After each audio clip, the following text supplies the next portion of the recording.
Hello guys, I'm Dharm Singh. I have completed my BTech in Electronics and Communication branch from JIT College, Jodhpur. I have completed BTech in 2019. In COVID situation, I have searched something related to coding. Then I saw ad of AttainU, and then I joined AttainU as a full stack developer course. So when I joined that time, I'm fully blank what is coding and all. Then the first part, then started TSA, then HTML, CSS. In the starting phase, I let it start, but after some time, with the help of mentors and instructors, I got all the things and doing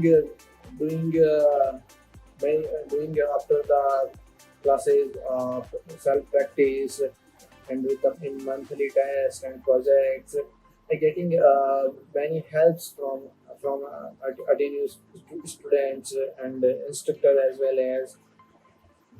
So due to these things, I said that I'm confident in coding.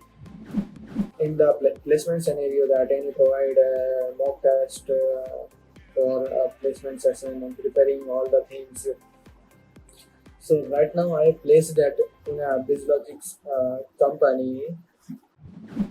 For the newbie students, I said that you can do more practice on by yourself after the classes, and if you stuck anywhere, then ask doubt and watch the recording videos